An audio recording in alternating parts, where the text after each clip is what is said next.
દેશવાસીઓ, ગમેલો વરસાદ હોય પણ છેલ્લા 12 વર્ષથી જ્યાંથી ઓનલી ઇન્ડિયન ફક્ત ભારતીય બન્યું છું ત્યારે રાષ્ટ્ર ધર્મ રાષ્ટ્રીયતા અને માનવતા મળીને જ્યારે ફરજો બજાવતો હોઉં પાવથી ક્યારેય રણકોટ પહેરતો નથી, ક્યાંય સત્ય ઉપયોગ કરતો નથી.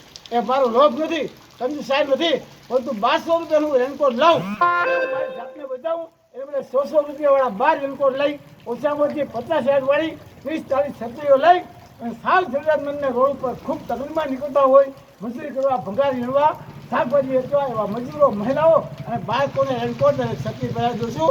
આપ મને ગમે તે અમને જોઈ શકો છો. હું મોંઘો રેનકોટ છત્રી લઈ શકું છું. એવી આર્થિક સ્થિતિ છે, સ્ટેટસ છે મારું. પરંતુ મારા દેશના કરોડો લોકો વગર કપડાં ફરતા હોય, કૂર્તા પહેરવા કપડાના ન હોય, ત્યારે હું મોંઘો રેનકોટ કેમ પહેરું? એટલા માટે મારી કોશિશ છે હંમેશા નો રેનકોટ, નો છત્રી, ફક્ત કામ, કામ ને કામ.